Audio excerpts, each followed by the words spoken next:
Bueno, voy a empezar con el capítulo 87 que se llama Rachel se pinta la cara, ¿sí? Bueno, Brandt había visto, trabaja con sus manos la noche anterior e informó a Ian de que estaba dispuesta a recibirlo ese mismo día por la tarde. ¿Vendrás conmigo?, le dijo Ian a Rachel con firmeza. Tú y el pequeño, los dos. He venido a ver cómo se encontraba, no a cortejarla. Lo correcto es que mi familia esté a mi lado. Además, añadió, empezando a sonreír de repente, no querría que te quedaras aquí, practicando puntería con el sachem e imaginando que el que está atado al árbol soy yo. ¿Y por qué harías semejante cosa?, preguntó ella, ocultando su propia sonrisa. Porque el hecho de que visites a tu ex esposa solas podría generarme alguna inquietud. Por nada, repuso él antes de darle un breve beso. Ese es mi argumento. A ella la hizo feliz que él quisiera que lo acompañara y de hecho no le causaba ninguna inquietud conocer a esa mujer que había compartido la cama y el cuerpo de su marido. Y también buena parte del alma, a juzgar por lo poco que él había mencionado de sus hijos muertos. Ja, pensó, de modo que debo presentarme ante esa mujer acarreando al hijo corpulento, sano y hermoso de Ian. Es evidente que él quiere que ella lo vea, y me avergüenza admitir que yo también lo deseo. Pero la verdad es que es así. Aunque no está bien que ella sea consciente de mis sentimientos, no he venido a imponerme sobre ella ni a generarle ninguna duda acerca de la sabiduría de su decisión de descartar a Ian. Se convenció de que considerar en detalle lo que debía ponerse para esa ocasión no era vanidad por su parte, era el deseo de verse adecuada. Solo tenía 2 vestidos, tendría que ser el índigo. Más allá de eso, Catherine la había llevado a ver el sachem, quien había escuchado atentamente su solicitud y la había mirado con ese agudo interés que había visto en la cara de Claire Fraser y en la de Denny. Para el caso, cuando él se enfrentaba a un fenómeno médico como un teratoma, un tumor hueco lleno de dientes o pelo, el sachem había asentido y con sumo cuidado le había explicado cómo elaborar la pintura a partir de barro blanco y un puñado de oscuros frutos rojos desecados, a los que había que empapar en lo que probablemente fuera orina de ciervo, a jugar por el olor, y luego moler hasta convertirlos en una pasta azul que se mezclaba con el barro blanco. Catherine observó el proceso y cuando los pigmentos estuvieron listos y el sachem les dio su aprobación, llevó a Raquel a su tocador para que pudiera usar el espejo y aplicárselos con cuidado con un pincel de pata de conejo. Rachel se peinó, se sujetó el cabello con delicadeza y luego se pintó solo la parte superior de la cara, desde el nacimiento del pelo hasta justo debajo de los ojos, de un color blanco y más abajo. Después de reflexionar un poco, trazó una angosta línea azul a través del puente de la nariz. Unos meses antes, Ian le había dicho, y también Catherine Brandt, aunque algo divertida por su intención, se lo había confirmado, que pintarse la cara de blanco de esa manera significaba que venías en son de paz y el azul representaba sabiduría y confianza en uno mismo. Rachel había querido preguntarle a Catherine si consideraba que era sabio que ella se pintara así, pero no lo hizo. Sabía muy bien que no lo era, pero por otra parte aquella franja azul funcionaba como una especie de exhortación, tanto para los que la veían como para la propia mujer que se la había pintado. ¿Esto es habitual?, quiso saber Rachel. Yo lo había preguntado antes y ahora lo hacía para estar totalmente segura. ¿Las mujeres se pintan la cara como los hombres? Oh, sí, le aseguró Catherine. No son pinturas de guerra, por supuesto, pero para celebrar alguna ocasión. Un matrimonio, la visita de un jefe, el festival de la fresa. Una ocasión, repitió Rachel con determinación. Sí, Esto sí que lo es. Notable, soltó Catherine alegremente, mirando por encima del hombro de Rachel su completo reflejo en el espejo. Con esas cejas y pestañas tan oscuras, tus ojos son impresionantes. En el buen sentido, claro. Se apresuró a añadir, dándole palmadas en el hombro. Wakio Teigen Sonja poseía una casa de labranza modesta, pero respetable en sus tierras, y al igual que Taisan Danegia, una vivienda comunal detrás, situada justo en el límite con el bosque, de modo que la madera, los pieles de animales y las correas de cuero que la sujetaban parecían fusionarse con los árboles, como un animal acechando, pensó Rachel. Ella los recibió en el jardín delante de la casa. Los invitó a pasar y les ofreció leche y whisky con galletitas dulces. Elogió a Oji con lo que parecía una gran sinceridad y, si bien parpadeó al ver la pintura de Rachel, la trató con respeto y delicadeza, aunque sin mirarla a los ojos en ningún momento.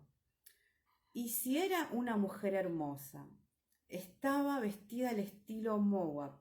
Se había puesto una camisa y unos pantalones confeccionados con una suave piel de ciervo y tenía una docena de pequeños anillos de plata. Era menuda y todavía ágil, a pesar de haber dado a luz a 3 hijos que estaban vivos y a Jexa, a la hija de Ian, que había muerto al nacer. Rachel pensaba que aparentaban una edad muy similar, aunque trabajaba con sus manos, tenía las marcas del clima y del pesar en el rostro. Aún así, sus ojos seguían transmitiendo calidez y vivacidad, y lo cierto era que miraba a Ian con frecuencia y directamente. Sus hijos aparecieron al instante acompañados de una mujer de más edad que saludó a Ian con una sonrisa. Las menores, una niña de unos 4 años y otra quizá de 2, eran adorables, con los ojos suaves y oscuros de su madre y unos rasgos fuertes y elegantes que tal vez se parecían a los de a los de su difunto padre. Rachel se abstuvo de mirar muy de cerca al mayor, un niño de unos 7 u 8 años, y consiguió reprimir la tentación de comparar su rostro con el de Ian. Llegó a la conclusión de que el niño se parecía a sus hermanas, pero no tanto como ellas se parecían entre sí. Tenía un rostro alegre, pero encantador, más que bello, y sus ojos no se asemejaban a los de su madre.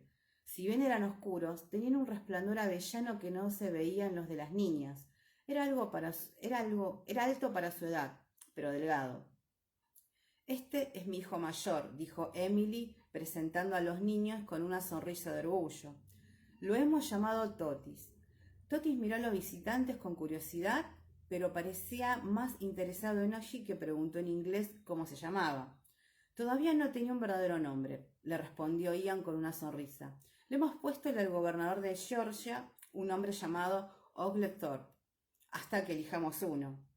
Cuando se llevaron a los niños, ellos comieron y conversaron. Una vez que terminó de comer, trabaja con sus manos, comentó que tenía que ir un momento a la vivienda comunal e invitó a Ian a que la acompañaran con el pretexto de que probablemente había pasado mucho tiempo sin visitar un sitio semejante. No dijo nada respecto a Rachel, dejando a su criterio si debía ir con ellos también, pero ésta asintió con educación y comentó que daría de comer a Oji y tal vez se uniría más tarde. Admito que siento curiosidad, dijo sonriéndole directamente a Trabaja con sus manos. Me gustaría conocer el sitio que fue el hogar de mi marido durante tanto tiempo. Tenía una idea muy precisa del motivo por el que Waiko Teigen-Sonja había invitado a Ian a que la acompañara a la vivienda comunal. Era el espacio en el que Ian se había sentido atraído por ella por primera vez. La clase de lugar en el que habían vivido juntos, ser conscientes de ello, hizo que se le acelerara el corazón. Se preguntó por primera vez si era posible que Ian le hubiera pedido que estuviera presente como una especie de protección. Dios sabe, le dijo Oji desatándole los cordones, pero haremos lo que podamos, ¿no? Ian lo olió mucho antes de que ella apartara la piel de ciervo que colgaba delante de la puerta de la vivienda comunal. Humo y sudor, así como cierto rastro de orina y deposiciones, pero sobre todo el olor del fuego y de la comida, de la carne, del maíz tostado, el punzante aroma de la cerveza y el de las pieles. Había hecho todo lo posible por olvidar la sensación del frío, invierno en la piel y el olor de la suave calidez almizclada de aquella mujer fusionándose con él de las pieles. Hizo a un lado el recuerdo con la facilidad de una antigua costumbre y entró. Pero el aire denso lo tocó y lo acompañó en la oscuridad como una mano que se apoyara suavemente en su espalda. Era una casa pequeña con solo 2 hogares. Junto a uno de ellos había 2 mujeres sentadas, ocupadas con un par de ollas, mientras 3 niños pequeños jugaban en las sombras, y el chillido de un bebé se interrumpió de repente cuando su madre se lo llevó al pecho. El chillido hizo que, como un acto reflejo, se le erizaran los pelos de la nuca. Otro recuerdo que se había olvidado, las mudas lágrimas de Emily en la oscuridad después de la pérdida de cada uno de sus pequeños. Cada vez que oía a los bebés recién nacidos llorando de noche en la vivienda comunal. Pero Oji era más grande y su llanto más fuerte, mucho más. Era poderoso y ese pensamiento lo reconfortó. Ella lo hizo pasar a su compartimiento para dormir. Se sentó en la balda y le indicó con un gesto que se sentara a su lado contra el bulto blanco y oscuro de las pieles enrolladas. Estaban lo bastante lejos de las mujeres como para que ellas no los oyeran, a menos que gritaran, y él no creía que llegaran a ese punto. De todas maneras, el resplandor de los fuegos permitía verle la cara. Era bonita, todavía joven, aunque seria y enturbiada por algo que no podía nombrar, pero que hizo que se inquietara. Ella lo miró durante un largo instante sin hablar. ¿Ya no conoces a esta persona?, preguntó él en voz baja y en mohawk. Esta persona es un extraño para ti. Sí, respondió ella, aunque con la insinuación de una sonrisa, pero un extraño que creo que conozco. ¿Tú crees que conoces a esta persona? Se llevó una mano al pecho, pálida y elegante como una polilla en la penumbra. Waiko Teshinoya, susurró él, cogiéndole la mano entre las suyas. Siempre reconocería el trabajo de sus manos. Era grosero preguntarle directamente a alguien que estaba pensando, excepto cuando se trataba de hombres planificando una guerra o una expedición de caza, por lo que él devolvió la mano de ella a su rodilla y esperó con paciencia mientras ella ordenaba sus ideas o se armaba de valor. Lo que ocurre, Oquayo y Altankenkonak, dijo por fin, utilizando su nombre formal y mirándolo a los ojos, es que esta persona se casará con John Whitewater en primavera. Bueno, era evidente que ella ya se había llevado a Whitewater a la cama. Había un claro olor a hombre en las pieles que estaban a su espalda. Sintió una absurda punzada de celos, seguida de culpa al pensar en Rachel, y por un instante se preguntó por qué era peor ahora que sabía cómo se llamaba ese hombre. Esta persona te desea felicidad y buena salud, repuso. Era una declaración formal, pero lo decía en serio y permitió que ella lo notara. Ella inspiró, se relajó un poco y de pronto le sonrió con una sonrisa verdadera que transmitía el reconocimiento de lo que había sido genuino entre ellos y lamento por lo que ya no podía hacerlo. Extendió la mano impulsivamente y él la cogió, la besó y se la devolvió. Lo que ocurre, repitió ella mientras su sonrisa se esfumaba, y era que reemplazada por un gesto de seriedad, es que John Whitewater es un buen hombre, pero sueña con mi hijo. ¿Con Totis? ¿Qué sueña? Era evidente que no se trataba de sueños buenos. Ha soñado que, cuando la luna empieza a crecer, ve allí a un chico de pie, afirmó señalando con el mentón la entrada de su compartimiento para dormir, contra la luz de la luna que entra por el hueco del humo, y aunque no puede verle la cara, está claro que se trata de Totis. Esperando, sueña que el niño viene, noche tras noche, que la luz detrás de él se hace más fuerte y que el chico se vuelve más grande. Y John Whitewater sabe que, cuando llegue la luna llena, un hombre, que es mi hijo, vendrá a matarlo. Bueno, no es un buen sueño. Claro que no, dijo Ian en inglés. ¿Tú también has soñado lo mismo? Emily hizo una mueca y negó con la cabeza, y aquello que estaba vivo y temblando en la columna vertebral de Ian se aplacó. No le preguntó si creía si era cierto que Whitewater había soñado eso. La respuesta era clara, pero si también lo había soñado ella, se trataba de algo muy serio, y eso no quería decir que no lo fuera ya. No he compartido su sueño, respondió ella a un volumen tan bajo que casi no pudo oírla, pero cuando me lo contó, una noche después, yo también tuve un sueño. Soñé que él mataba a Totis. Le rompía el cuello a mi hijo como si se tratara de un conejo. La cosa viva saltó directamente a la garganta de Ian, lo que era bueno porque le impidió que hablara. Este sueño ha tenido lugar 2 veces y esta persona ha rezado, continuó ella en voz muy baja, regresando al Kanien'kehá:ka. Esta persona ha rezado, repitió mirándole a la cara. Y ahora tú estás aquí. Él no se escandalizó. Lo que le sorprendió un poco, el más rápido de los lagartos, le había contado que la vieja Taigentiojo había asegurado que era el hijo del espíritu de Ian. Evidentemente le había dicho lo mismo a Waiketenjonoya, o bien había sido Emily quien se lo había comentado a la vieja. Se me ocurrió que tal vez debería mandar a mi hijo a Albany con mi hermana, prosiguió ella, pero eso ya no tenía marido, y tiene 3 bocas que alimentar, y estoy preocupada, dijo con sencillez. Las cosas son muy peligrosas. Tiange Danegia asegura que la guerra acabará pronto, pero los ojos de su esposa transmiten que ella no cree lo mismo. Su esposa tiene razón. A esas alturas los dos hablaban en susurros, aunque él podía oír el murmullo de las mujeres que conversaban en el otro extremo del recinto. La esposa de mi tío es una. Había palabras para referirse a la magia y a las predicciones del futuro, como las que había utilizado con Tayen Danegia, pero ninguna le parecía del todo apropiada en ese momento.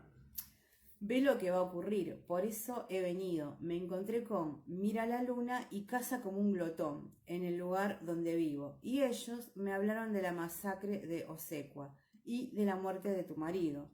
No sabían si tú seguías con la gente de Tayen Danegia, ni tampoco cómo estabais tú y tus hijos, de modo que he venido a comprobarlo, concluyó con franqueza.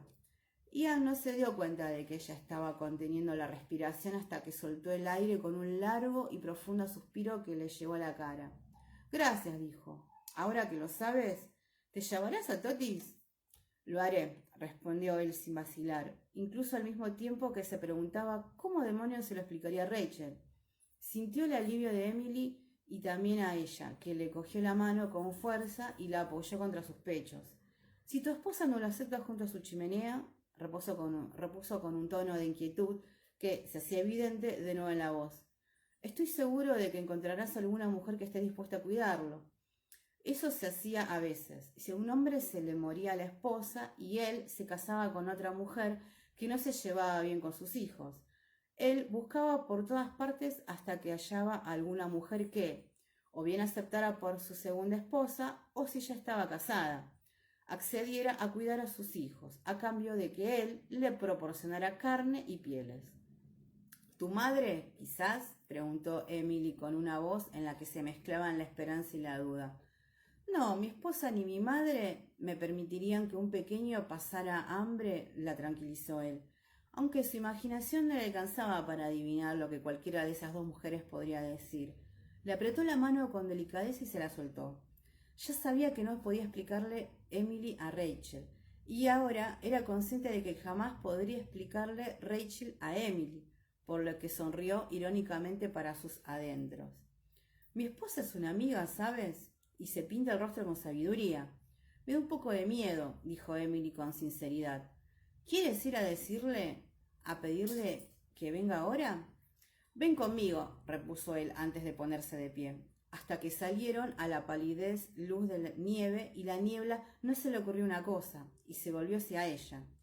Me has contado que rezabas, Emily intervino, y ella parpadeó cuando oyó el nombre con el que la había llamado. ¿A quién le rezabas?, le preguntaba por curiosidad. Algunos Mohawk eran cristianos y podían rezar a Jesús o a su madre, pero ella jamás lo había sido durante el tiempo que él fue su marido. A todos, afirmó ella con sinceridad. Esperaba que me oyera alguien. Ian vio que Rachel caminaba hacia la vivienda comunal con Oji cuando aportaron la piel de la puerta, y Emily se dirigió de inmediato hacia ella y la invitó a pasar. Rachel se detuvo un instante, parpadeando en la oscuridad. Luego sus ojos se encontraron con los de Ian y vio en su cara lo que quería, puesto que sonrió.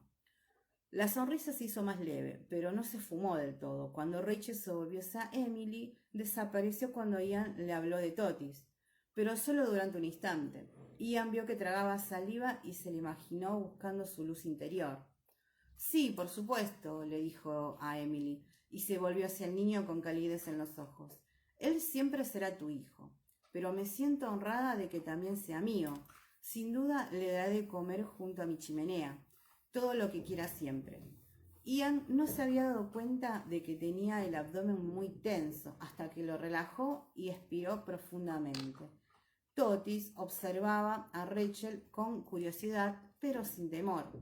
Miró de reojo a la madre, quien asintió de acerco a Rachel. Le cogió la mano y le dio un beso en la palma.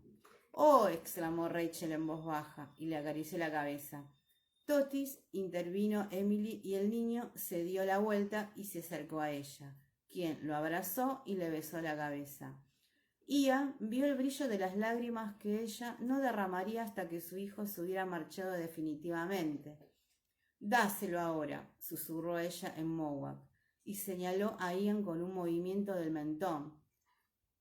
Ian había estado demasiado concentrado en la conversación como para prestar demasiada atención a los muebles, más allá de las pieles para dormir y sus recuerdos, pero cuando Totis asintió y corrió hacia una gran cesta con tapa que estaba en la esquina del compartimiento, semioculta debajo del saliente, de pronto tuvo una idea de que podría contener. «Despierta», dijo Totis, levantó la tapa y se inclinó hacia la cesta. De sus profundidades salieron unos suaves ruidos y un extenso y chirriante bostezo. A continuación, Totis se incorporó con un cachorrito corpulento, gris y peludo en los brazos, y una amplia sonrisa que le atravesaba toda la cara y mostraba que le faltaban dos dientes. «Uno de los muchos nietos de tu lobo, Owako y Atatlesconat», le explicó Emily con una sonrisa semejante a la de su hijo. «Pensamos que deberías tener a alguien que te siguiera otra vez». «Adelante», alentó a Totis, «dáselo». Totis miró a Ian sin dejar de sonreír, pero cuando se acercó, se volvió y ofreciéndole el cachorro a Oji dijo: «Es tuyo, hermano». Había hablado en Mohawk, pero Oji entendió el gesto, aunque no las palabras, y chilló de alegría, inclinándose hacia adelante entre los brazos de Rachel, para tratar de tocar al perro. Ian lo cogió y lo sentó en el suelo a su lado, y Totis soltó al cachorro, que estaba muy activo. El animal saltó sobre Oji y empezó a masajearlo con las patas, a lamerle la cara y agitar la cola al mismo tiempo. Oji no gritó, sino que rió, dio patadas y chilló a la luz del fuego. Totis no pudo resistirse y se sumó a la refriega, riendo y empujando. Emily se quedó perpleja un instante, pero cuando Ian dijo «Gracias, muchacho», volvió a sonreír. «Bien», asintió, «has bautizado a mi hijo. Déjame hacer lo mismo con el tuyo». Habló en tono solemne y en inglés. Luego miró a Ian a la cara y Rachel y otra vez a Ian. Ian sintió que Rachel se tensaba y temió que aquello fuera demasiado para su luz interior. Su pintura azul había empezado a derretirse con la transpiración debido al calor de la vivienda comunal y estaba corriéndose en unos pequeños zarcillos y gotas azules que le caían por las mejillas como vides en flor. Ella abrió la boca, pero parecía incapaz de formar las palabras. Sin embargo, Ian, que enderezaba los hombros y que le hacía un gesto de asentimiento a Emily, quien seria, le respondió con un gesto similar, antes de centrar la atención en Oji. Se llama Cazador, dijo. Oh, respondió Rachel, y su sonrisa se extendió lentamente entre las vides. Capítulo 88, en el que las cosas no cuadran. Ian rehusó la invitación de quedarse a pasar la noche en la vivienda comunal, para evidente alivio de Rachel. Ian le apretó la mano y cuando nadie estaba mirando se la llevó a los labios. Tapas let's move ben move goal, susurró ella. Sabía bastante gaélico como para entenderlo y su rostro, un poco tenso, bajó las franjas azules y blancas. Se relajó y recuperó su encanto habitual. Ella le devolvió el apretón y susurró. Cazador James, o sea cual sea el nombre Mowak del lobito. Osto a Oncao, repuso él. Hecho. Se dio la vuelta para que todo el grupo se despidiera. Totis permanecería junto a su madre hasta que los Murray partieran hacia el cerro, de modo que ellos tres regresaron solos a la casa de Joseph Brand, trayecto que hicieron en la carreta a través de una oscuridad silenciosa y fría. La tormenta ya había quedado atrás y la ligera nieve se había derretido. La luna iluminaba lo suficiente como para que pudieran ver la embarrada carretera que tenían delante. Él volvió a agradecerle que ella accediera a llevarse a Totis, pero Rachel negó con la cabeza. Me crié como huérfana en el hogar de unas personas que me aceptaron por obligación, no por amor. Y si bien tuve a Denzel durante algunos de esos años, lo que más deseaba era una familia grande, mi propia familia. Sigo queriéndolo. Además, añadió en tono de despreocupación, ¿cómo podría no quererlo? Se parece a ti. ¿Tienes un pañuelo limpio? Me temo que se me está corriendo la pintura por el cuello. La casa parecía acogedora, con todas las ventanas iluminadas y chispas que salían por la chimenea. ¿Crees que Silvia y sus hijos ya habrán llegado?, preguntó Rachel. Me había olvidado de ellas por completo. El corazón de Ian dio un vuelco. Él también las había olvidado. Sí, ya lo han hecho, respondió, pero la casa sigue en pie. Supongo que eso es una buena señal. Daba la impresión de que todos estaban en la parte trasera de la casa. Se oían risas y conversaciones a lo lejos, y el olor de la cena flotaba en el aire, pero solo pudieron ver a la criada que los hizo pasar. Rachel le suplicó a Ian que la disculpara ante los otros. Lo único que deseaba era dar de comer a Oji, quien, tras haber dormido durante todo el trayecto en brazos de ella como un tronco pequeño y pesado, empezaba a dar señales de vida y luego a acostarse. Le pediré a la cocinera que te lleve un pequeño refrigerio. ¿Te parece bien? Huelo a salmón asado con setas. Las setas no huelen, a menos que las tengas justo debajo de la nariz, señaló ella bostezando. Pero sí, por favor. Se fumó en la planta superior e Ian se dio la vuelta para anunciar su llegada, pero al hacerlo oyó unos pasos en el rellamo de la planta superior. Se volvió y vio a Silvia junto a Prudence y Patience, que estaban limpias y radiantes, y cuyos cabellos estaban atados en trenzas debajo de las cofias. Me alegro de veros, amigas, les dijo a las niñas con una sonrisa. Ellas le desearon buenas noches, pero era evidente que estaban un poco inquietas, al igual que su madre. ¿Puedo ayudar de alguna manera?, preguntó en tono quedo cuando ella se bajó y se puso a su lado. Silvia negó con la cabeza y él advirtió que estaba tensa como el cordel de una peonza. Nos encontramos bien, respondió, pero tragó saliva con un gesto nervioso que hizo que le vibrara la garganta y retorció con fuerza el pliegue de la falda que estaba apretando con la mano. Vamos a reunirnos con Gabriel en el salón. Payson y Prudence estaban haciendo un esfuerzo evidente por comportarse con un poco de decoro, pero era igual de evidente que sentían una burbujeante mezcla de excitación y aprensión. Sí, dijo Ian, miró a Silvia y en voz baja añadió, ¿habrás hablado con ellas? ¿No es cierto? Ella sintió y se llevó la mano a la cofia para asegurarse de que estuviera recta. Les he explicado lo que le sucedió a su padre y la razón de que esté aquí, contestó. Apretó con fuerza el labio superior durante un instante. Les he prometido que él les contaría todo lo demás. O tal vez no, pensó Ian, pero les hizo una reverencia y les pidió que pasaran al salón. A Prudence se le escapó una risita y se tapó la boca con la mano. Para sorpresa de Ian, Silvia abrió la puerta del salón y les indicó a las niñas que entraran, pero cuando lo hicieron le cerró de inmediato. Se apoyó en la pared consigo, totalmente pálida, con los ojos cerrados. A Ian le pareció que lo mejor era no dejarla sola, y se apoyó en la pared opuesta, donde esperó con los brazos cruzados. «Papá», dijo una de las niñas dentro del salón, casi como un susurro. Su hermano pronunció más alto: «¡Papá!». Y luego las dos chillaron: «¡Papá! ¡Papá! ¡Papá!». Y se oyeron pasos que retumbaban contra el suelo de madera y el chirrido de las patas de una silla cuando unos cuerpos chocaron contra ella. «¡Prudy!». La voz de Gabriel parecía estrangulada, repleta de alegría. «¡Peiti! ¡Oh, mis queridas hijas!». «¡Papá! ¡Papá!», seguían gritando ellas, haciendo preguntas e interrumpiéndolas con exclamaciones y observaciones formuladas a medias, mientras Gabriel repetía sus nombres una y otra vez como un conjuro para que no desaparecieran. Todos lloraban. «Os he echado tanto de menos», exclamó él con voz ronca. «Oh, mis hijitas, mis dulces queridas hijitas». Silvia también lloraba, pero en silencio, apretándose la boca con un pañuelo blanco arrugado.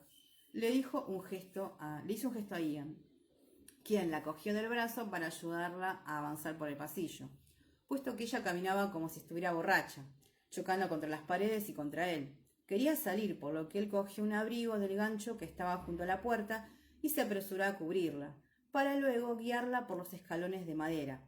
La llevó al árbol que había usado de madre y el sachem durante la práctica de tiro, donde notó distraídamente que ellos o alguna otra persona habían vuelto a practicar, porque la esquina desgarrada de un pañuelo rosa de percal flameaba colgando de un clavo, con los bordes inferiores deshilachados y chamuscados.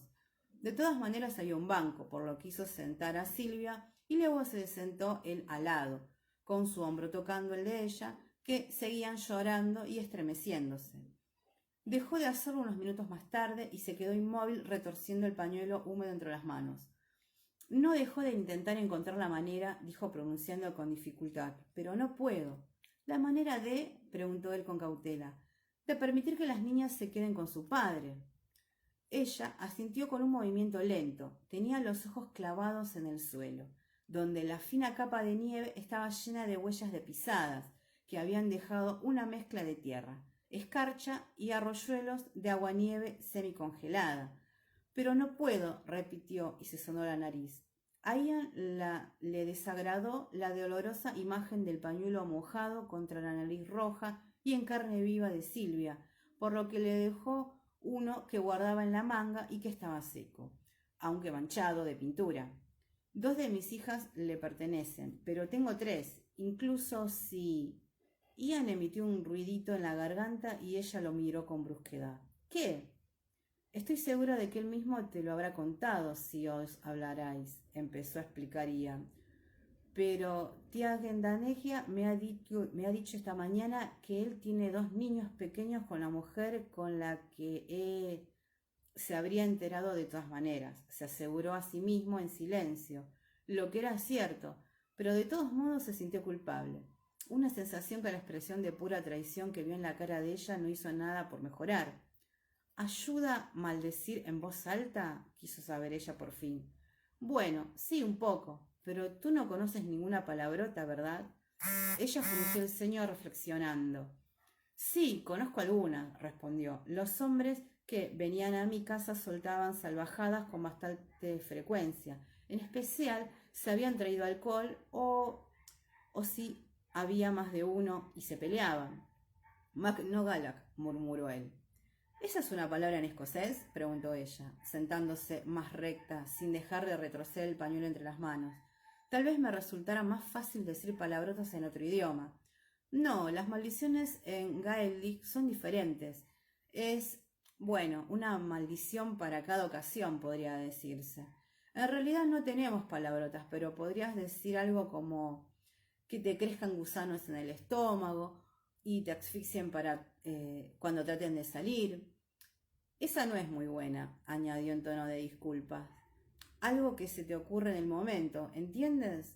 El tío Jamie podía inventar maldiciones que te pondrían los pelos de punta. sin tan siquiera pensarlo, pero yo no soy tan hábil. Ella emitió un sonido que sonó a ja, y que no era una carcajada, pero tampoco un llanto. Entonces, ¿qué es lo que has dicho? Quiso saber después de un momento de silencio en gaélico. Oh, MacNacGallach. Eso significa hijo de perra, algo que quizá podría ser nada más que una descripción. O si no se te ocurre nada mejor que decir y tienes que decir algo para no explotar. MacNacGallach, entonces, repitió ella y permaneció en silencio. No es necesario que te quedes conmigo, añadió unos instantes después. No seas tonta, respondió él con cordialidad, y se quedaron sentados juntos un rato, hasta que se abrió la puerta trasera y la negra silueta de un hombre con muletas se recortó un instante contra la luz. La puerta se cerró e Ian se puso de pie. Dios te bendiga, Silvia, dijo en voz alta, y le dio un ligero apretón en el hombro a modo de despedida. Pero por supuesto, no se fue lejos, solo se ocultó bajo las sombras de un alerce cercano. Silvia, la llamó Gabriel, escudriñando la oscuridad. ¿Estás aquí? La señora Brandt me ha dicho que había salido. Estoy aquí, contestó ella. Su tono era neutro. Ian pensó que le había costado bastante conseguirlo. Su marido avanzó cojeando por el barro lleno de heno hasta el árbol que buscaba y se inclinó para mirarla en la penumbra. ¿Puedo sentarme? Preguntó. No, repuso ella. Di lo que tengas que decir. Él lanzó un pequeño resoplido, pero dejó las muletas en el suelo y se enderezó. Bueno, pues, deseo que las niñas se queden. Ellos también lo quieren así, añadió tras una pausa. Por supuesto que lo desean, dijo ella con una voz monótona. Te querrían. Hay constancia en sus corazones. Siguen queriéndote. ¿Les has explicado que has vuelto a casarte y que tienes otra familia? Se produjo un silencio, y tras un instante ella se rió con amargura.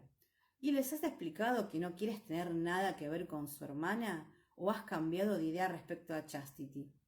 ¿Y tú has cambiado de idea respecto a nuestro matrimonio? Puedo tener 2 esposas, como ya te he mencionado. Tal vez podría encontrar un lugar cerca de aquí, donde vivirás con la niña, y Prudence y Patience podrían visitaros. Y yo, por supuesto, añadió. No he cambiado de idea, replicó ella con una voz fría como la noche. No seré tu concubina, y tampoco permitiré que Patience y Prudence permanezcan aquí. No soy rico, pero puedo hacerme cargo de los gastos, y me comprometo a ello, empezó a decir él. Pero ella lo interrumpió, poniéndose de pie de un salto y volviéndose visible a la débil luz que llegaba de la casa. Al diablo con los gastos, repuso furiosa. Después de lo que has dicho, ¿esperas que yo...? ¿Qué he dicho? Exigió saber él. Si he hablado, ha sido por la sorpresa. Has dicho que yo era una puta. No he utilizado esa palabra, no he hecho falta. El significado era bastante claro. No querría decir, empezó Gabriel, y ella se le acercó echando chispas por los ojos. Oh, sí, querías decirlo. Y digas lo que digas ahora, seguirás pensando lo mismo. Si yo me metiera en tu cama, tú te encogerías acordándote de los hombres que hubo antes que tú y se consumirían con una ira todavía mayor contra mí por haber sido la causa de tu desgracia.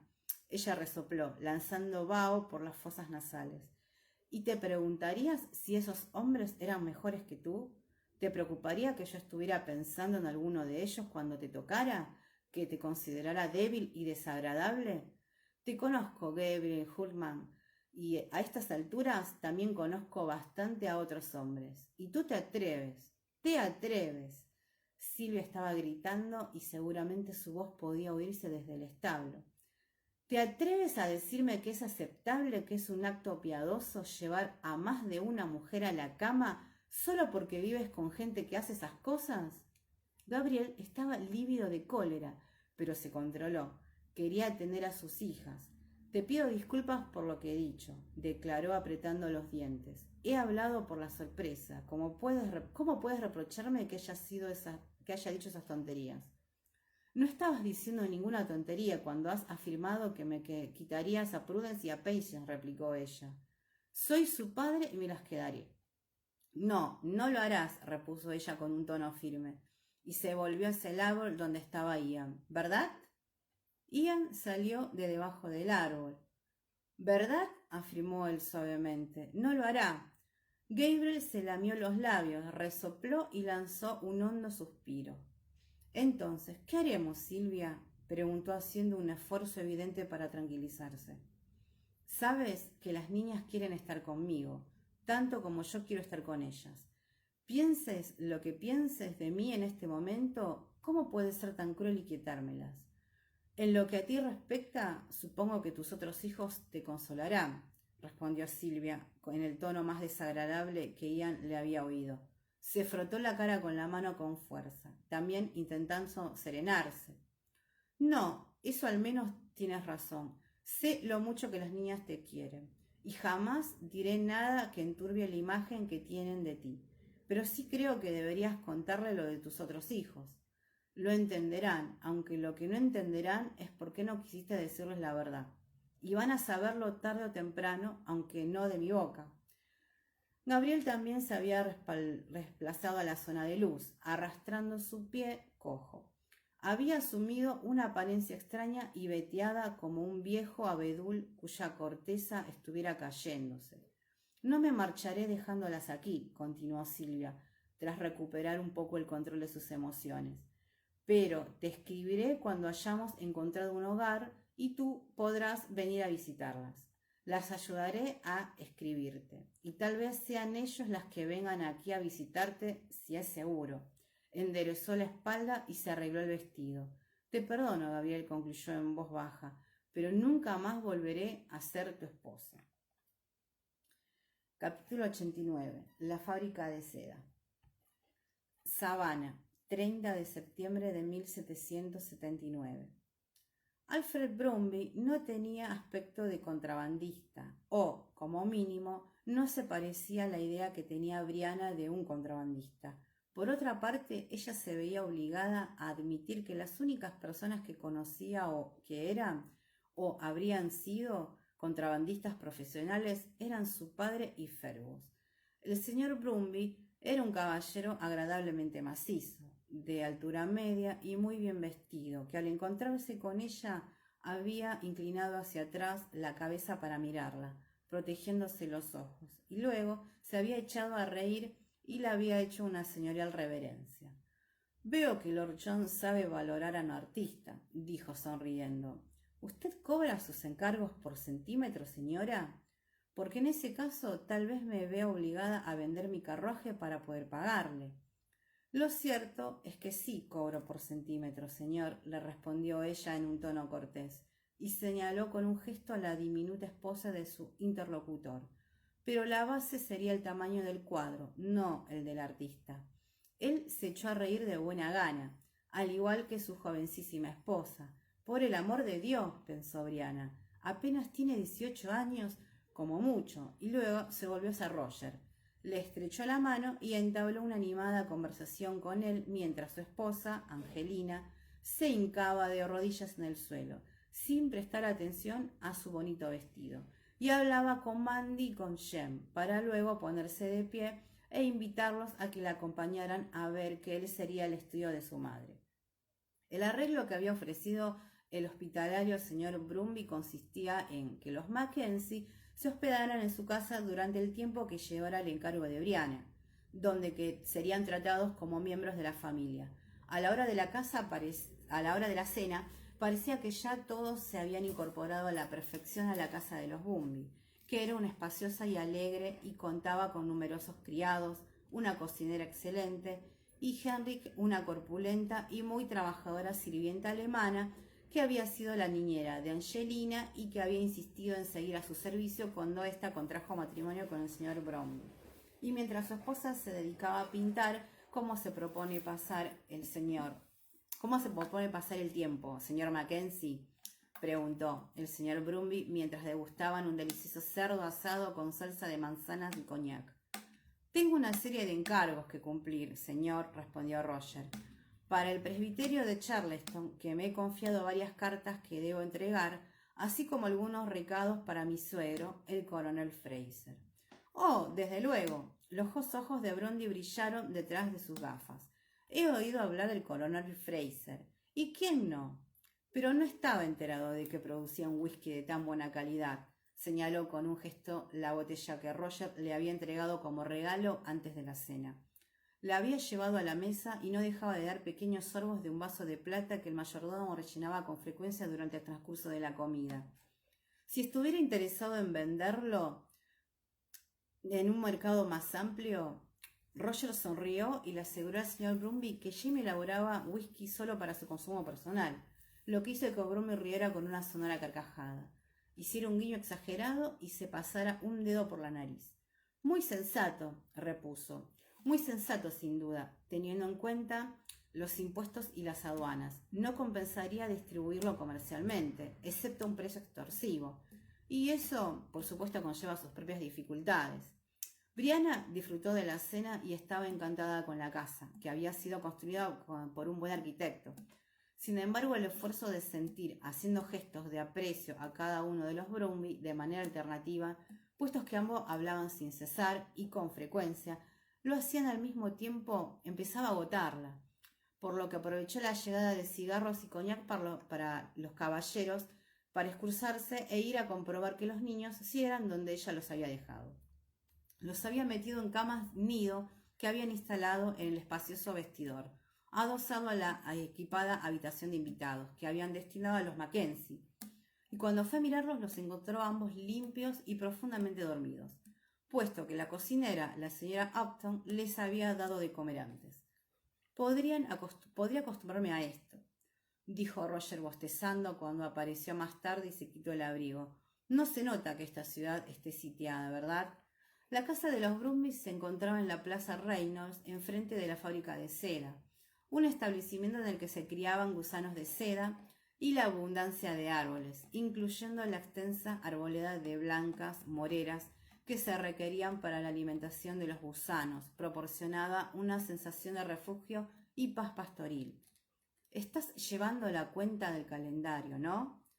Bree se quitó el vestido por la cabeza y al olerlo pensó que tendría que hablar con la lavandera de los Brumby al día siguiente.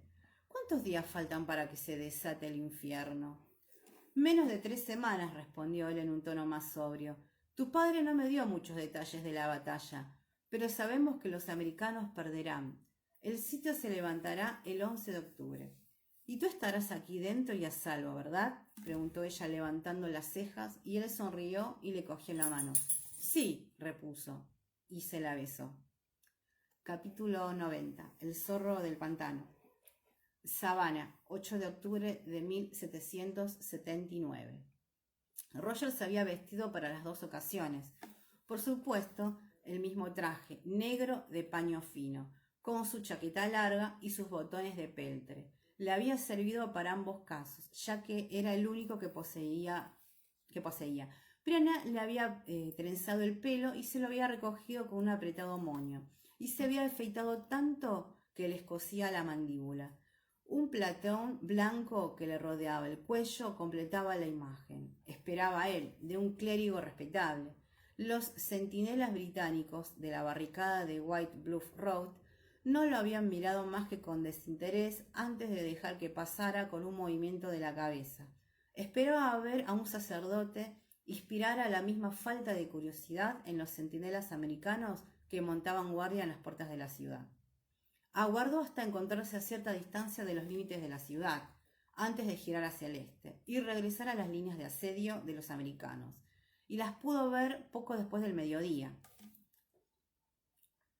El campamento americano era tosco pero organizado, casi media hectárea, de tiendas de campaña que se agitaban en el viento como gaviotas enjauladas con los acorazados británicos, de un tamaño asombroso que podían verse en el río que estaba detrás, y que cada cierto tiempo disparaban cañonazos desprendiendo llamaradas y esparciendo grandes nubes de humo blanco que flotaban en las marismas acompañados de bandadas de gaviotas y ostreros asustados por el ruido. Había piquetes apostados entre los arbustos de acebo yaupún. Uno de ellos se asomó de repente como un muñeco con resorte y apuntó a Roger con su mosquete mientras lo miraba con una expresión de severidad. ¡Alto! Roger tiró de las riendas y levantó el palo en cuyo extremo había atado un pañuelo blanco, sintiéndose estúpido. Sin embargo, dio resultado. El soldado del piquete silbó entre dientes para llamar a un compañero, quien se asomó a su lado y una vez que el primero le hizo un gesto con la cabeza, se acercó y acogió las bridas de Dundee. ¿Cómo se llama? ¿Y qué quiere? Exigió saber el hombre, mirando a Roger con los ojos entrecerrados. Iba ataviado con unos pantalones de campesino y una camisa de caza, pero estaba calzado con botas del ejército y tenía una extraña gorra de uniforme con la que de una mitra de obispo aplastada. Era su cuello. Había una placa de cobre que rezaba: Sargento Bradford. Me llamo Roger Mackenzie, soy un ministro presbiteriano y traigo una carta para el general Lincoln de parte del general James Fraser, ex miembro del comando Monmouth del general Washington. El sargento Bradford levantó tanto las cejas que quedaron ocultas bajo el borde de la gorra. El general Fraser, repitió, de Monmouth. ¿Ese es el tipo que abandonó sus tropas para cuidar a su esposa? Preguntó esto último con un tono de desdén, y Roger sintió las palabras como golpes en el estómago. Era esa la opinión que la mayoría de los miembros del ejército continental tenían sobre la renuncia de Jamie, que sin duda había sido dramática. En ese caso era posible que su misión fuera un poco más delicada y un soldado muy valiente. La mirada sarcástica no abandonó del todo el rostro del sargento, pero sí se redujo a un breve gesto de asentimiento. El hombre se apartó e hizo un gesto con el mentón, dando a entender a Roger que podía seguir su camino, si así lo deseaba.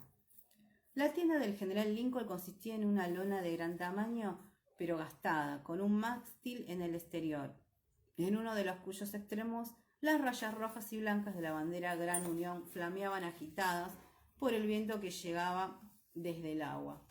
El sargento Bradford le murmuró algo al guardia de la entrada, que dejó pasar a Roger con un gesto hosco.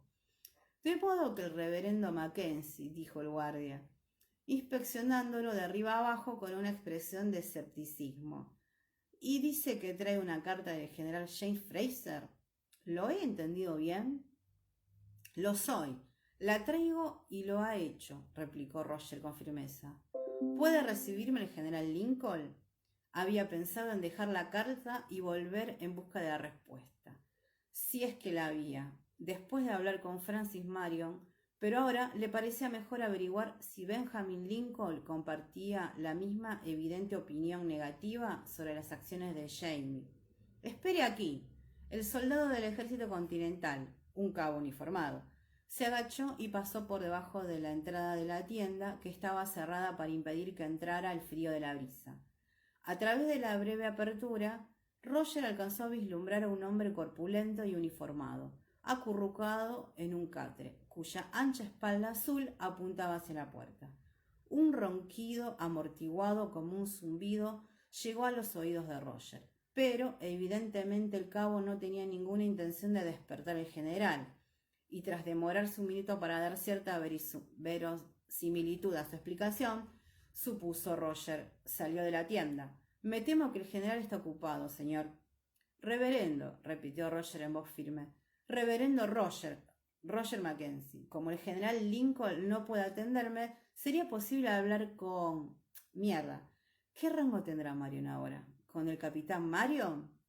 Entiendo que se refiere al teniente coronel Marion, lo corrigió el cabo con naturalidad. Tal vez lo encuentre en el cementerio judío. Vi que se dirigía hacia allí con algunos chasseurs. ¿Sabe dónde está? Apuntó hacia el oeste con un gesto. Lo encontraré. Gracias. El guardia parecía aliviado de librarse de él, y Roger se dirigió hacia donde le había indicado, aguantando el sombrero de ala ancha para que no se lo llevara el viento. La atmósfera animada del campamento ofrecía un fuerte contraste con la breve imagen de su comandante dormido. Los hombres se movían a un lado y a otro con actitud decidida.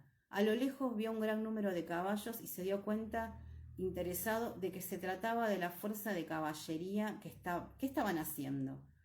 Están poniéndose en formación. Oyó esas palabras como si Jamie las hubiera pronunciado en el oído en el mismo tono práctico de siempre. Y se le contrajo el estómago, preparándose. Era 8 de octubre. Según el libro de Frank Randall, el sitio de Savannah había empezado el 16 de septiembre y se levantaría el 11 de octubre. Para lo que va a servirte, bruto. Por milésima vez se reprochó no saber más, no haber leído todo lo que había sobre la Revolución Americana, pero sabía al tiempo que se fustigaba lo insignificante que eran las probabilidades de que cualquier conocimiento obtenido a través de un libro llegara a parecerse a la realidad de la experiencia. Un pequeño escuadrón de pelícanos descendió al mismo tiempo sobre el lejano espejo de agua y navegó con tranquilidad por encima de las olas, haciendo caso omiso de los barcos, los cañones, los caballos, los gritos de los hombres y las nubes que cubrían cada vez más el cielo. Debe de ser agradable, meditó al observarlos, no pensar en nada más que en dónde encontrarás tu propio pez. Alguien disparó un mosquete a su espalda. Uno de los pelícanos estalló en una nube de plumas y se desplomó como una piedra con las alas flojas en el agua. Oyó vivas y silbidos detrás de él, ininterrumpidos por la voz furiosa de un oficial que impregnó al tirador por malgastar municiones. De acuerdo, comprendido, como acompañando al riflero, y se oyó un estruendo distante seguido de otro. Cañones del asedio, pensó, y un incontrolable escalofrío de excitación le corrió por la columna vertebral al pensarlo, midiendo la distancia. Durante un rato se perdió, pero un cabo que pasaba le indicó el rumbo correcto y lo acompañó hasta el cementerio, señalando por una gran entrada de piedra. Aquel coronel Marion, reverendo, le informó su escolta señalando con el dedo. Cuando haya terminado con él, uno de sus hombres lo llevará de regreso a la tienda del general Lincoln. El hombre se volvió para marcharse, pero luego se dio la vuelta para añadir una advertencia. No ande solo por aquí, reverendo, no es un lugar seguro, y tampoco trate de abandonar el campamento.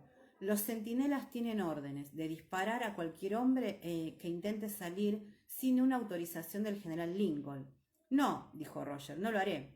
Pero al cabo no esperó la respuesta y regresó deprisa a la sección principal del campamento, haciendo crujir las botas sobre las blancas valvas de las ostras que estaban en el suelo. Faltaba poco, mucho menos de lo que había supuesto. Podía sentir un zumbido que se expandía por todo el campamento, una especie de energía nerviosa, hombres preparándose, pero seguramente todavía era demasiado pronto para... Cuando atravesó las altas puertas de piedra del cementerio, cuyo dintel estaba decorado con la estrella de David, vio de inmediato al que tenía que ser el teniente coronel Francis Marion, con la gorra en la mano y una capa de uniforme de color azul y beige sobre los hombros, conversando de manera animada con otros 3 o 4 oficiales. La desafortunada palabra que surgió en la cabeza de Roger fue marioneta. Francis Marion era lo que Jamie llamaría un hombre pequeño, de poco más de 1,60 m de altura, según estimaba Roger, esquelético y con unas piernas delgadas como palillos y una nariz francesa muy prominente. No era exactamente lo que evocaba su romántico apodo de zorro del pantano. Lo que hacía que su aspecto fuera todavía más fascinante era un novedoso arreglo capilar que consistía en unas delgadas hebras de cabello peinadas con mucho cuidado, formando una especie de borla dispuesta sobre la incipiente calvicie de la coronilla y otras 2 borlas, un poco más grandes, a ambos lados de la cabeza, como si fueran orejeras. Roger se preguntó con mucha curiosidad, ¿cómo serían las orejas de aquel hombre para justificar esa especie de disfraz? Pero hizo un esfuerzo para alejarse ese pensamiento de su mente y esperó con paciencia que el teniente coronel concluyera sus asuntos. Chasseurs, había dicho el cabo, por tantas tropas francesas, y tenían todo el aspecto de serlo, con lo ataviados que iban con sus abrigos azules, con entretelas verdes y calzones blancos, y con unas garbosas plumas amarillas que asomaban como bengalas del 4 de julio, en la parte delantera de sus gorras ladeadas. También era innegable que hablaban en francés, de hecho muchos lo hacían al mismo tiempo. Por otro lado, y lo que jamás habría esperado, es que eran negros. Marion levantó una mano y la mayoría de sus interlocutores dejaron de hablar, aunque seguían cambiando el peso del cuerpo de un pie al otro y se percibía una atmósfera generalizada de impaciencia. Se inclinó hacia adelante y le habló directamente a la cara a un oficial que lo superaba en altura como mínimo 15 centímetros. Los demás dejaron de removerse y estiraron la cabeza para escuchar. Roger no pudo oír lo que decían, pero sí percibió la intensa corriente eléctrica que atravesaba al grupo, la misma que había detectado en todo el campamento, solo que en este caso más fuerte. Dios Todopoderoso, están preparándose para el combate, ahora mismo. Jamás había estado en un campo de batalla activo, pero sí había recorrido algunos históricos con su padre. El reverendo Wakefield era un entusiasta historiador bélico y un buen narrador que había sabido evocar la sensación de caos y pánico del combate a campo abierto de Sheriff Muir, así como la atmósfera de fatalidad y muerte que se desprendía de la tierra asolada de Culloden. Roger estaba experimentando una sensación muy similar que ascendía desde la silenciosa tierra del cementerio y le atravesaba el cuerpo. Apretó los puños, deseando con urgencia sentir el tacto de un arma en las manos. El aire estaba fresco, pero húmedo. Un débil rumor de truenos llegaba desde el mar, y la transpiración se le condensaba en el cuerpo. Vio que Marion se limpió la cara con un mugriento pañuelo de gran tamaño. Se lo guardó con un gesto de impaciencia y se acercó todavía más al oficial Chesser, levantando la voz y moviendo la cabeza en dirección del río que tenían detrás. Lo que fuera que hubiera dicho hablaba en francés, y Roger se encontraba a demasiada distancia como para distinguir más que algunas frases aisladas. Pareció tranquilizador a los chasseurs, quienes gruñeron, se miraron entre sí, asintieron, formaban detrás del oficial y se dirigieron trotando a las embarcaciones. Marion los observó mientras se marchaban. Luego suspiró visiblemente y se sentó sobre una de las lápidas. En esas circunstancias parecía absurdo importunarlo con preguntas, pero Marion ya lo había visto y levantó el mentón con un gesto de pregunta. Roger, como mínimo, no tenía más alternativa que saludarlo. «Buenas tardes, señor», dijo haciendo una ligera reverencia. «Le pido disculpas por la interrupción. Soy consciente de que, como no disponía de palabras suficientes, abarcó el campamento lejano con un movimiento de la mano». Marion se echó a reír con un sonido grave que delataba que lo encontraba muy gracioso. «Bueno, sí», respondió con un acento que parecía débilmente teñido del francés en el que había estado hablando pocos instantes antes. «Está claro, ¿no? Pero supongo que usted no lo sabía. De lo contrario», levantó una ceja. «De lo contrario no estaría aquí», concluyó Roger. Marion se encogió de hombros. Podría haber venido a ofrecerse como voluntario. El ejército continental no es exigente, aunque debo decir que las pocas veces que se ha presentado algún pastor, por lo general no se pone sus mejores ropas para combatir. Su expresión se volvió más risueña cuando examinó a Roger de arriba abajo. «Entonces, ¿qué lo trae por aquí, señor?» «Me llamo Roger Mackenzie, soy el yerno del general James Fraser, ex miembro de...» «¿En serio?» Las dos cejas se levantaron lo máximo posible. «Fraser lo envió al general Lincoln y la gente del general me lo ha mandado a mí porque Benjamin está durmiendo». «No exactamente. Lo mejor era decirlo sin rodeos. Fuera cual fuese la reputación que tuviera Jamie en el ejército continental. Los asuntos que debía tratar con Marion eran bastante claros. Entiendo que está enterado de que el general Fraser renunció a su puesto después de la batalla de Monmouth. Sí». Marion movió sus escuálidas nalgas sobre la lápida. «Diría que a estas alturas lo saben todos. ¿Es cierta la historia que se cuenta de que escribió la carta de renuncia con barro en la espalda de la camisa de un alférez y se la mandó a Lee con el oficial?» «Escribió su renuncia con la sangre de su esposa», repuso Roger. «Pero sí». Ese comentario hizo que la expresión risueña se esfumara de los ojos de Marion. Asintió con un ligero movimiento de cabeza y la rala mata de pelo gris que tenía en la coronilla se agitó en la brisa que soplaba cada vez con más fuerza, como si la hubieran perturbado los pensamientos que se ocultaban debajo de ella. No conozco a Monsieur Fraser en persona, comentó, pero he hablado con algunos que sí. Giró la cabeza hacia un lado y miró a Roger de reojo. ¿Qué necesita de mí? Está reuniendo una milicia, respondió Roger hablando igual de claro. Una banda de partisanos. No quiere tener nada más que ver con el ejército continental y diría que ese sentimiento es mutuo, pero tiene intención de seguir combatiendo. Supongo que no le queda más remedio. Se trataba de una simple constatación de los hechos enunciada sin ninguna emoción, pero que la pronunciara un ángel en aquel sitio, en medio de aquella atmósfera cargada y peligrosa, como una tormenta eléctrica, fue como un golpe en el pecho para Roger. Así es. ¿Y desea tal vez establecer una liaison con el ejército? Una conexión, pero no formal, por así decirlo. Marion tenía los labios finos y sin sangre. Los llevaba tan apretados que había desaparecido lo que daba el aspecto de una marioneta, cuyas mandíbulas fueran de madera tallada y sujetas con bisagras. Él también ha oído hablar de usted, dijo Roger, escogiendo con cuidado sus palabras. Sabe que tiene experiencia en la formación de milicias y en emplearlas de manera eficaz en un contexto militar formal, ¿no?